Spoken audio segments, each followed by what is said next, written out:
ராதே ராதே. நம்ம சத்குருநாதருடைய பரம கிருபையினால ஸ்ரீமத் பாகவத மகாபுராணம் கத்துண்டு வரோம். இப்பொழுது 3வது ஸ்கந்தத்தில் 32 அத்தியாயங்கள் கத்துண்டோம். 25வது அத்தியாயத்திலேருந்து கபிலோபாக்கியானம் ஆரம்பித்து 32வது அத்தியாயம் வரைக்கும் 8 அத்தியாயங்களில் கபில பகவானுடைய அந்த உபதேசத்தை நம்ம கத்துண்டோம். இப்போ இந்த ஸ்கந்தத்தினுடைய கடைசி அத்தியாயமான 33வது அத்தியாயத்தை கற்றுக்க போகிறோம். தேவஹூதி அம்மா எப்படி சித்தி அடைஞ்சா அப்படிங்கிறத எடுத்து சொல்கிறார் இந்த அத்தியாயத்தில். இப்போது தேவஹூதியானவள் தன்னுடைய பிள்ளையான அந்த கபில பகவான் சொன்ன அந்த உபதேசத்தெல்லாம் கேட்டுட்டு இப்போ அவளோட அஜ்ஞானம்ங்கிற திரை விலகி இப்போ பகவானை ஸ்தோத்திரம் பண்ணுறாளாம். பிரகிருத்தியில் இருக்கக்கூடிய எல்லா தத்துவங்களையும் எடுத்து விளக்கக்கூடிய இந்த ஒரு சாங்கிய மதத்தை உபதேசம் பண்ண அந்த கபில பகவான் அப்படி நமஸ்காரம் பண்ணி இப்போ ஸ்தோத்திரம் பண்ணுறாளாம். அவள் சொல்கிறா, ஹே பிரபோ, சாக்ஷாத் உங்களுடைய நாபி கமலத்திலேருந்து தோன்றின அந்த பிரம்ம தேவர் கூட உங்களை சாட்சாத்தா நேர தர்சனம் பண்ண முடியாமல் உங்களை தியானத்தில் தான் பார்த்தார். எப்படி பார்த்தார் அப்படின்னா, பிரளய ஜலத்தில் அப்படி படுத்துன்னு இருக்கக்கூடிய அந்த பரம புருஷனாக அவர் தர்சனம் பண்ணார்.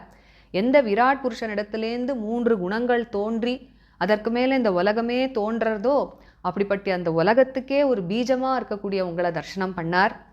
நீங்களோ எப்படிப்பட்டவர் அப்படின்னா, அதர்க்கிய சஹஸ்ர சக்தி அப்படிங்கிற மனதால் அப்படி நினச்சி கூட பார்க்க முடியாத அளவுக்கு அளவில்லாத சக்திகள் உடையவர் நீங்கள் தான் இந்த 3 குணங்களுக்கு ஏற்றவாறு 3 ரூபங்கள் எடுத்துட்டு இந்த உலகத்தை படைச்சு காத்து நீங்கள் தான் அழிக்கிறேள்.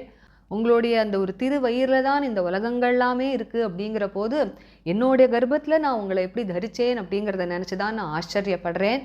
ஆனால் நீங்கள் அப்படி குழந்தையாக தோன்றினாலும் அது எப்படிப்பட்டது அப்படின்னா, எப்படி பிரளய ஜலத்தில் அந்த ஒரு வட்டபத்திரம்னு சொல்லக்கூடிய அந்த ஆளிலேல ஒரு சின்ன குழந்தையாக அப்படி படுத்துண்டு உங்களோட கட்டை விரலையே வாயில் வச்சுண்டு அப்படி ஆனந்தமாக நீங்கள் படுத்துன்னு இருக்கேளோ அத்தகைய மாயா சிசுஹு அப்படிங்கிறா.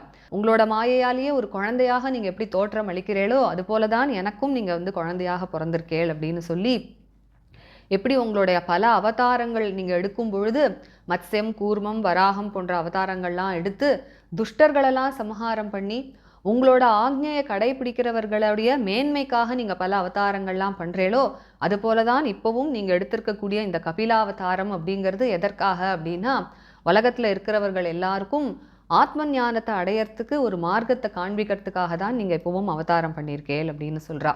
இதற்கு மேலே பகவானுடைய நாமத்தினுடைய ஒரு மகிமையை ரொம்ப அழகாக ஒரு ஸ்லோகத்தில் எடுத்து சொல்கிறா. யாரெல்லாம் உங்களுடைய நாமத்தை ஒரு தரமாவது கேட்கிறாளோ அல்லது சொல்கிறார்களோ, யாரெல்லாம் உங்களை நினைக்கிறார்களோ, உங்களுக்கு நமஸ்காரம் பண்ணுறார்களோ அவர்கள் எப்படி புனிதமாறா அப்படிங்கிற சொல்லும் பொழுது சொல்கிறா, ஒரு நாய் மாம்சம் சாப்பிடக்கூடிய ஒரு கீழ்த்தரமான பிறவிகளாக அவர்கள் இருந்த போதிலும் அவர்கள் எவ்வளவு தூரம் புனிதமாறா அப்படின்னா, யாகங்கள்லாம் பண்ணக்கூடிய அந்த ஒரு உயர்ந்த குலத்தில் பிறந்த ஒரு பிராமணர்களுக்கு எத்தகைய மதிப்பும் மரியாதையும் தகுமோ அத்தகைய ஒரு உயர்ந்த நிலையை அவர்களும் அடையறா, அத்தகைய மதிப்பும் மரியாதையும் உரியவர்களாக அவர்கள் ஆறா அப்படிங்கிறத சொல்கிறா. அப்போது நாய் மாம்சம் சாப்பிடக்கூடிய ஒருவர் கூட உங்களுடைய நாமத்தை சொன்னால் அவ்வளவு புனிதமாறா அப்படிங்கிறது பெரிய ஆச்சரியம்தான்.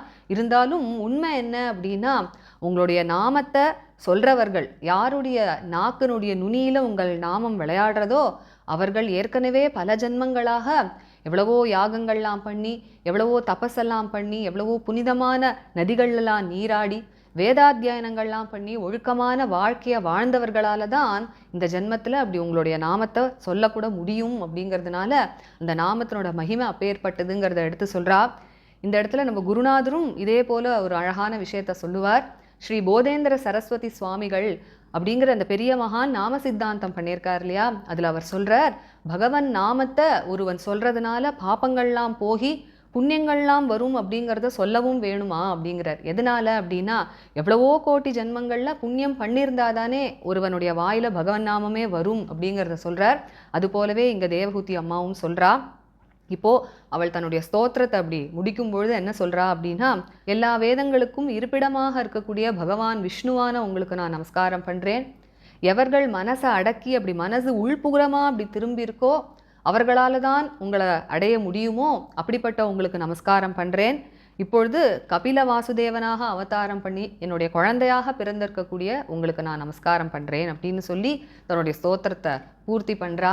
இத்தகைய அழகான ஸ்தோத்திரத்தை கேட்டதும் கபில பகவான் என்ன பண்ணுறார் அப்படின்னா, ஹிருதயத்தில் அப்படி அன்பு பொங்க தன்னுடைய அம்மாவை பார்த்து சொல்கிறாராம், அம்மா இப்போ நான் உனக்கு காமிச்சிருக்கேனே ஒரு மார்க்கம், இந்த சுலபமான பாதையை பின்பற்றிண்டே நீ இருந்த அப்படின்னா ரொம்ப சீக்கிரமே அந்த உயர்ந்த கத்தியான அந்த மோட்சத்தை நீ அடைஞ்சுடலாம் அப்படிங்கிறத சொல்கிறார். அதனால நான் காட்டின இந்த ஒரு பாதையில் முழு ஸ்ரத்தையோடு நீ இருந்துண்டு அதை பின்பற்றிண்டே வா. ஏன் அப்படின்னா பெரிய பெரிய பிரம்ம ரிஷிகள்லாமும் பிரம்மத்தை தெரிஞ்சின்றவர்கள்லாமும் இந்த ஒரு பாதையை பின்பற்றி தான் அந்த உயர்ந்த கத்தியை அடைஞ்சிருக்கா. அதனால நீ இதை ஸ்ரத்தையாக அனுஷ்டானம் பண்ண அப்படின்னா பிறப்பே இல்லாத என்னை நீ அடைவாய் அப்படிங்கிறத சொல்கிறார். யாருக்கு இந்த ஒரு மார்க்கம் தெரியாதோ அவர்கள்தான் திரும்ப திரும்ப பிறந்து இறந்து இந்த சம்சாரத்தில் உழல்றா அப்படிங்கிறத சொல்கிறார். இப்படி தன்னுடைய அம்மாவுக்கு அந்த ஒரு உயர்ந்த ஆத்ம ஞானத்தை அடையக்கூடிய அந்த பாதையை காட்டி கொடுத்துட்டு இப்போ தன்னுடைய அம்மா இடத்துலேருந்து விடை பெற்றுண்டு கிளம்புறாராம் கபில பகவான். எப்படிப்பட்ட தேவஹூதி அப்படின்னு இப்போ சொல்லும் பொழுது பிரம்மவாதினி அப்படிங்கிற பிரம்மத்தை பற்றி எல்லா விஷயங்களையும் தெரிஞ்சின்றவளாக ஆயிட்டாலாம் இப்போ தேவஹூதி தன்னுடைய பிள்ளையான கபில பகவான் இடத்துலேருந்து. அப்படிப்பட்ட தன்னுடைய தாயார் இடத்துலேருந்து அனுமதி பெற்று விடை பெற்றுண்டு இப்போ கபில பகவானும் கிளம்புறார். இதற்கு மேலே என்ன ஆறுது அப்படின்னா தன்னுடைய பிள்ளையான அந்த கபில பகவான் காட்டின அந்த ஒரு யோக மார்க்கத்தை இப்போ ஸ்ரத்தையாக அனுஷ்டானம் பண்ணுறாளாம் தேவஹூதி. அந்த ஒரு ஆசிரமம் இருக்குது இல்லையா, அந்த சரஸ்வதி நதி கரையில் அது எவ்வளோ அழகாக இருக்குது அப்படின்னு சொல்கிறார். ஒரு மலர் கிரீடம் சாத்தினதை போல இருக்காம் அந்த சரஸ்வதி நதிக்கு. அப்படிப்பட்ட அந்த அழகான ஆசிரமத்தில் அமர்ந்துண்டு இப்படி தியானத்தில் அமர்றாளாம். அந்த யோக மார்க்கத்தை பின்பற்றி அப்படி பரம சாந்தி அடைஞ்சா அப்படிங்கிறத சொல்கிறார். இதற்கு மேலே தேவஹூதி அம்மா எப்படி கடுமையாக தபஸ் பண்ணி அந்த ஒரு உயர்ந்த நிலையை அடைஞ்சு சித்தி அடைஞ்சா அப்படிங்கிறத இந்த அத்தியாயத்தில் இதற்கு மேலே விஸ்தாரமாக வர்ணிக்கிறார். இப்போ நம்மளது இந்த முதல் 13 ஸ்லோகங்களை இந்த செஷனில் கற்றுண்டு இதற்கு மேலே அடுத்த செஷனில் இந்த அத்தியாயத்தோட அடுத்த பாதியை நம்ம கற்றுக்கலாம். ராதே ராதே. கோபிகா ஜீவனஸ்மரணம் கோவிந்தா கோவிந்தா. சத்குருநாத மகாராஜ் கி ஜெய். கலயே சுந்தராகாரம் सदैकप्रियदर्शनम् अज्ञाननाशकं देवं सद्गुरुं मुरलीधरं मुरलीमण्डितकरकमलं मुनिजनमोहनं व्यत्यस्तपादं वनमालाधारिणं प्रेमभक्तमण्डलनित्यकीर्तितं श्री प्रेमिकवरदम् आश्रयेऽहम्। जन्माद्यस्य यतोऽन्वयादितरतश्चार्थेष्वभिज्ञस्वराट् तेने ब्रह्महृदायादिकवये मुह्यन्ति यत्सूरयः तेजो वारिमृदां यथा विनिमयो यत्र त्रिसर्गो वृषा धाम्ना स्वेन सदा निरस्तकुहकं सत्यं परं धीमहि धर्मः प्रोज्झितकैतवोऽत्र परमो निर्मत्सराणां सतां वेद्यं वास्तवमत्र वस्तु शिवदं तापत्रयोन्मूलनं श्रीमद्भागवते महामुनिकृते किं वा परैरीश्वरः सद्यो हृद्यवरुध्यतेऽत्र कृतिभिः शुश्रूषुभिस्तत्क्षणात् निगमकल्पतरोर्गलितं फलं शुकमुखादमृतद्रवसंयुतं पिबत भागवतं रसमालयं मुहुरहो रसिका भुवि भावुकाः यं प्रव्रजन्तमनुपेतमपेतकृत्यं द्वैपायनो विरहकातराजुहाव पुत्रेति तन्मयतया तरवोऽभिनेदुः तं सर्वभूतहृदयं मुनिमानतोऽस्मि यस्वानुभावमखिल श्रुतिसारमेकम् अध्यात्मदीपम् अतितितीर्षतां तमोऽन्धं संसारिणां करुणयाः पुराणगुह्यं तं व्याससूनुमुपयामि गुरुं मुनीनां नारायणं नमस्कृत्य नरं चैव नरोत्तमं देवीं सरस्वतीं व्यासं ततो जयमुदीरयेत्। कृष्णाय वासुदेवाय देवकी नन्दनाय च नन्दगोपकुमाराय गोविन्दाय नमो नमः। कृष्णाय वासुदेवाय हरये परमात्मने प्रणतक्लेशनाशाय गोविन्दाय नमो नमः। नाम संकीर्तनं यस्य सर्वपापप्रणाशनं प्रणामो दुःखशमनः तं नमामि हरिं परम्। गोपिका जीवनस्मरणं गोविन्द गोविन्द सद्गुरुनाथ महाराज की जय। अथ त्रयस्त्रिंशोऽध्यायः। मैत्रेय उवाच मैत्रेय उवाच एवं निशम्य कपिलस्य वचो जनित्री एवं निशम्य कपिलस्य वचो जनित्री एवं निशम्य कपिलस्य वचो जनित्री सा कर्दमस्य दयिता किल देवहूतिः सा कर्दमस्य दयिता किल देवहूतिः सा कर्दमस्य दयिता किल देवहूतिः विस्रस्त मोहपटला तम् अभिप्रणम्य विस्रस्तमोहपटला तमभिप्रणम्य विस्रस्तमोहपटला तमभिप्रणम्य तुष्टावतत्त्वविषयाङ्कित सिद्धिभूमिं तुष्टाव तत्त्वविषयाङ्कित सिद्धिभूमिं तुष्टाव तत्त्वविषयाङ्कित सिद्धिभूमिं देवहूतिरुवाच देवहूतिरुवाच अथापि अजो अन्तः सलिलेशयानम् अथाप्यजोऽन्तः सलिलेशयानम् अथाप्यजोऽन्तः सलिलेशयानम् भूतेन्द्रियार्थात्ममयं वपुस्ते भूतेन्द्रियार्थात्ममयं वपुस्ते भूतेन्द्रियार्थात्ममयं वपुस्ते गुणप्रवाहं सद् अशेषबीजं गुणप्रवाहं सदशेषबीजं गुणप्रवाहं सदशेषबीजं दध्यौ स्वयं यत् जठराब्जजातः दध्यौ स्वयं यत् जठराब्जजातः दध्यौ स्वयं यत् जठराब्जजातः स एव विश्वस्य भवान् विधत्ते स एव विश्वस्य भवान् विधत्ते स एव विश्वस्य भवान् विधत्ते गुणप्रवाहेण विभक्तवीर्यः गुणप्रवाहेण विभक्तवीर्यः गुणप्रवाहेण विभक्तवीर्यः सर्गादि अनीहो अवितथाभिसन्धिः सर्गाद्यनीहो अवितथाभिसन्धिः सर्गाद्यनीहो अवितथाभिसन्धिः आत्मेश्वरो अतर्क्य सहस्रशक्तिः आत्मेश्वरोऽतर्क्य सहस्रशक्तिः आत्मेश्वरो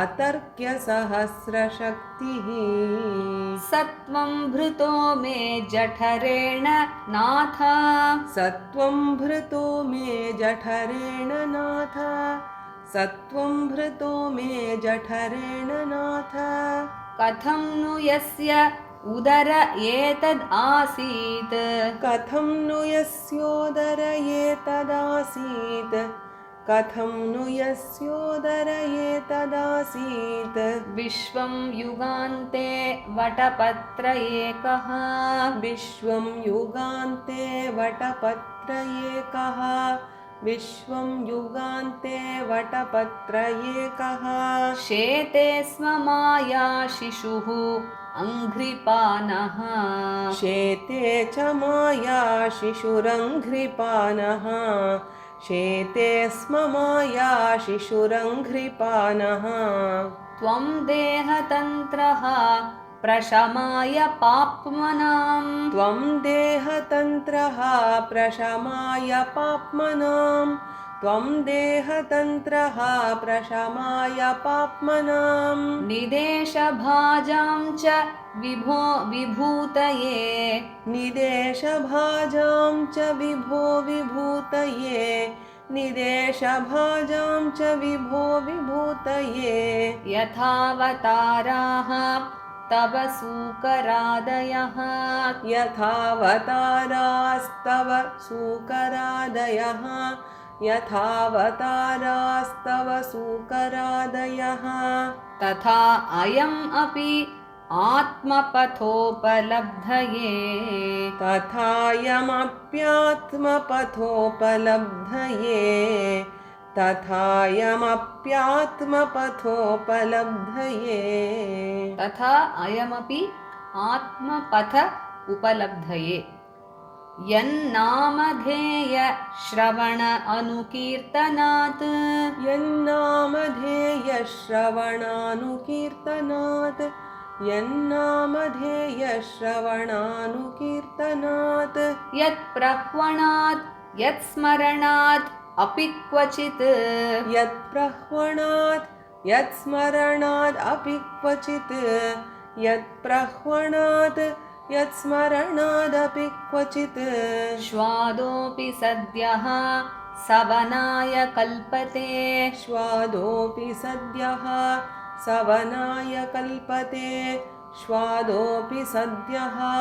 सवनाय कल्पते कुतः पुनस्ते भगवन्नु दर्शनात् कुतः पुनस्ते भगवन्नु दर्शनात् कुतः पुनस्ते भगवन्नु दर्शनात् अहो बत श्वपचोतो गरीयान् अहो बत श्वपचोतो गरीयान् अहो बत श्वपचोतो गरीयान् यज्जिह्वाग्रे वर्तते नाम तुभ्यं यज्जिह्वाग्रे वर्तते नाम तुभ्यं यज्जिह्वाग्रे वर्तते नाम तुभ्यं ते पुः तपस्ते जुहुवुः सस्नुः आर्याः ते पुस्तपस्ते जुहुवुः सस्नुरार्याः ते पुस्तपस्ते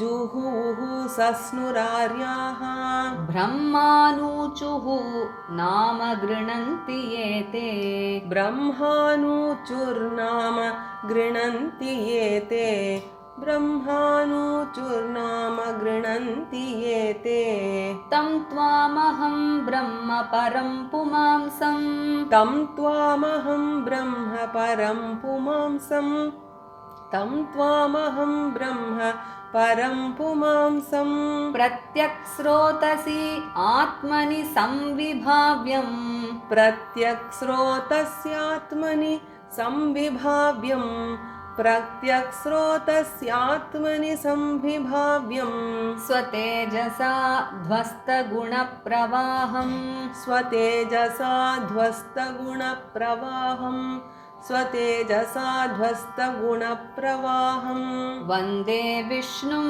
कपिलं वेदगर्भं वन्दे विष्णुं कपिलं वेदगर्भं वन्दे विष्णुं कपिलं वेदगर्भं मैत्रेय उवाच मैत्रेय उवाच ईडितो भगवान् एवम् ईडितो भगवान् एवम् ईडितो भगवान् एवम् कपिलाख्यः परः पुमान् कपिलाख्यः परः पुमान् कपिलाख्यः परः पुमान् वाचा अविक्लवया इत्याह वाचा विक्लवयेत्याह वाचा विक्लवयेत्याह मातरं मातृवत्सलः मातरं मातृवत्सलः मातरं मातृवत्सलः कपिल उवाच कपिल उवाच मार्गेण अनेन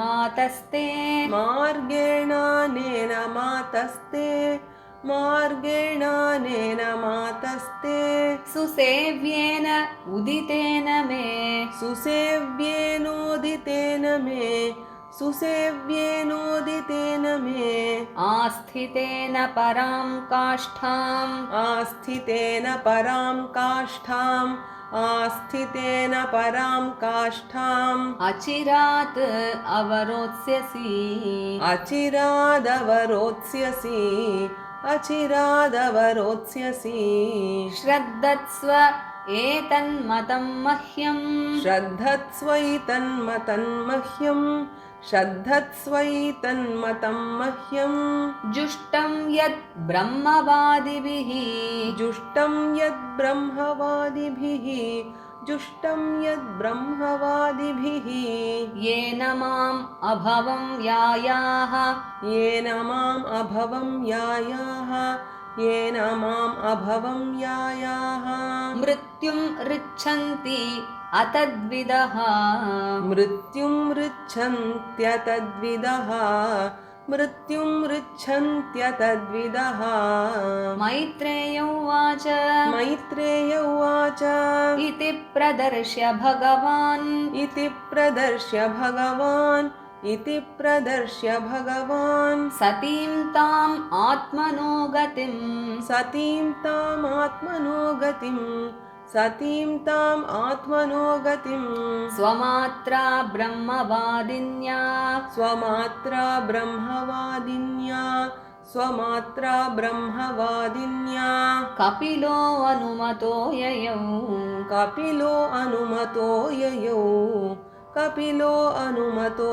ययौ सा चापि तनयोक्तेन सा चापि तनयोक्तेन सा चापि तनयोक्तेन योगादेशेन योगयुक् योगादेशेन योगयुक् योगादेशेन योगयुक् तस्मिन् आश्रम आपीडे तस्मिन् आश्रम आपीडे तस्मिन् आश्रम आपीडे सरस्वत्याः समाहिता सरस्वत्याः समाहिता सरस्वत्याः समाहिता இந்த 13 ஸ்லோகங்களை நம்ம எல்லாரும் சேர்ந்து படிக்கலாம்.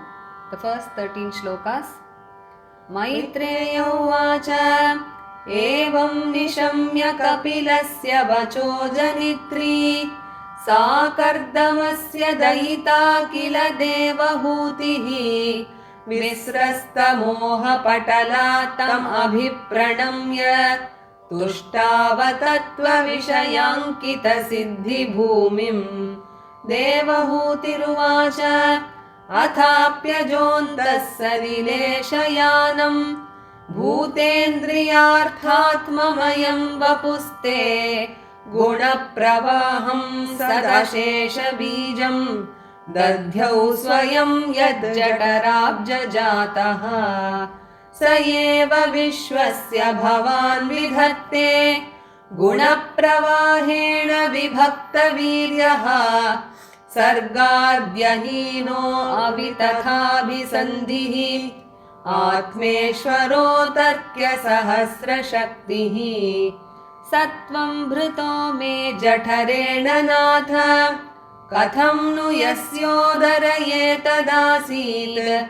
विश्वं युगान्ते वटपत्र एकः शेते स्म माया शिशुरङ्घ्रिपानः त्वं देहतन्त्रः प्रशमाय पाप्मनां निदेशभाजां च विभो विभूतये यथावतारास्तव सूकरादयः तथायमप्यात्मपथोपलब्धये यन्नामधेयश्रवणानुकीर्तनात् यत्प्रह्वणाद् यत्स्मरणादपि क्वचित् श्वादोऽपि सद्यः सवनाय कल्पते कुतः पुनस्ते भगवन्नु दर्शनात् अहो बतश्वपचोतो गरीयान् यज्जिह्वाग्रे वर्तते नाम तुभ्यम् ते पुस्तपस्ते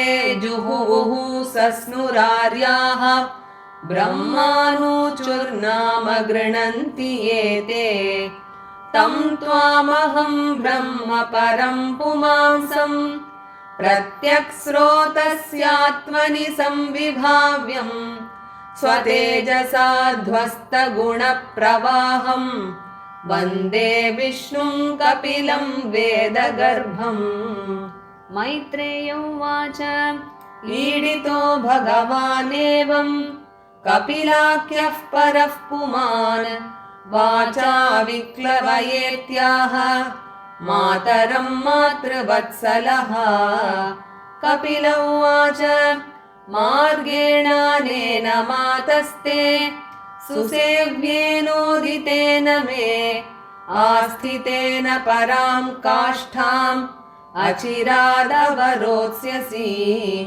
श्रद्धत्स्वयि तन्मतं मह्यं जुष्टं यद्ब्रह्मवादिभिः येन माम् अभवं याय मृत्युमृच्छन्त्यतद्विदः मैत्रेय उवाच इति प्रदर्श्य भगवान् सतीं तामात्मनो गतिं स्वमात्रा ब्रह्मवादिन्या कपिलो अनुमतो ययौ सा चापि तनयोक्तेन योगादेशेन योगयुक् तस्मिन् आश्रम आपीडे सरस्वत्याः समाहिता श्रीहरये नमः श्रीहरये नमः श्रीहरये नमः गोपिका जीवनस्मरणं गोविन्द गोविन्द சத்குரு மகாராஜ் கி जय இந்த செஷன் நம்ம படிச்ச ராகம் சிந்து பைரவி. நம்ம அடுத்த செஷன்ல இந்த அத்தியாயத்தோட அடுத்த பாதியை கத்துக்கலாம். Radhe Radhe. Radhe Radhe. By the grace of our Guru Maharaj, we are learning Srimad Bhagavata Mahapurana, and now in the third skanda we learned 32 adhyayas. From the 25th adhyaya till the 32nd adhyaya we learned the Kapilopakyana, which is the advice of Kapila Bhagavan to his mother Devahuti. And now in this last chapter of this skanda, the 33rd adhyaya, he describes how Devahuti attained Siddhi, or the highest state of liberation. So he begins by telling Devahuti, who was the wife of Kardama and the mother of Kapila Bhagavan. Now she listened to all the words of her son, and her veil of ignorance got removed, he says. And now she prostrated to Kapila Bhagavan, who expounded this Sankhya philosophy which talks about all the tattvas in Prakriti, and she began to extol him as follows. She says, O Lord, even Brahmadeva, who sprang from your navel, could not have your darshan, could not behold you in person. He only meditated upon you as the supreme person reclining in the waters of Pralaya, as the Virat Purusha from whom the three gunas emerged. So he meditated upon you as the Virat Purusha, who is the seed of this entire universe, and you are such that you possess limitless powers which is unfathomable. So she says, Atarkya Sahasra Shaktihi, and it is you who takes up the three forms according to the three gunas in order to create, preserve and destroy this universe. So that being your glory, when this entire universe rests in your belly, it is such a wonder that I have borne you in my womb, she says.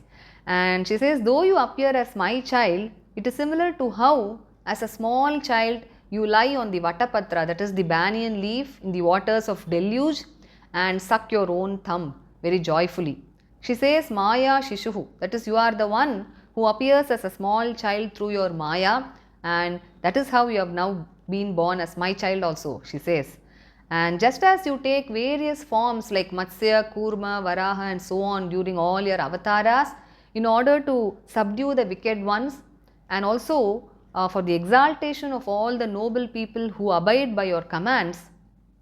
So this avatara of yours you have taken in order to show the path towards self-realization to this entire world, she says. And then in the next verse, she very beautifully talks about the glory of the divine names. She says, those who chant your divine names, or even hear it occasionally, or those who remember you, or those who prostrate to you, such people become so purified that she says that even if he is a very lowly person who feeds on the flesh of the dogs, he is purified so much that he becomes as holy as a high-born Brahmin who is fit to perform the sacrifices, she says. Though it is indeed such a wonder that even a person who eats dog's flesh is purified so much when he chants your names, but the truth is that those who utter your names in this birth have already done lot of penance, lot of sacrifices. They have learned the Vedas, they have taken bath in all the holy rivers, they have led a very noble life, and they have done all this in their previous lives, and it is only because of that that they are able to chant your names in this birth. So in this context, our Guru Maharaj would say that Sri Bodhendra Saraswati Swamigal in his Nama Siddhanta would say that it is nothing to wonder that when somebody chants the divine names of Bhagavan, all his sins are destroyed and he earns lot of merits, punya. The truth is that only if a person has done lot of merits or punya in his previous births, can he ever chant the divine name. Only then can he utter the divine names in this birth, he would say. So Devahuti also says something very similar to that here. So she now concludes her praise by telling, I bow down to you, O Bhagavan Vishnu, who is the source of all the Vedas and who is realized only by a person whose mind has turned inwards, and now who appears as Kapila Vasudeva in the form of my son. So when he was praised thus by his mother, Kapila Bhagavan became extremely pleased, and with a heart full of affection, he began to speak back to his mother. He says, O mother, by following this easy path that I have shown to you now, you can very soon attain the highest state of liberation, he says. So have full faith in this path that I have shown to you, because it is the path that has been followed by all the great jnanis, and by following this, you shall attain me, the birthless one. And it is only those who do not know about this path who again and again take birth in this world and again die and are caught in samsara. And so he says, having shown this path to self-realization to his mother Devahuti, now Kapila Bhagavan took leave of her, and he says he took leave of his mother Devahuti, who was a Brahma Vadini. That is, now Devahuti was fully endowed with the knowledge about Brahman, because she had listened to all this Upadesha from her son. So Devahuti also now dedicated herself completely to this path of yoga shown by her son, and now she sat in meditation in that ashrama, which he says was looking so beautiful that it was like a flower wreath on the banks of river Saraswati, and she attained great peace. Further, Maitreya Maharishi, he describes in this chapter the severe penance that was done by Devahuti and how she attained Siddhi, that is the highest state of liberation. So for this session, we learnt until the 13th shloka, and further in the next session we shall see how Devahuti attained Siddhi. Radhe Radhe.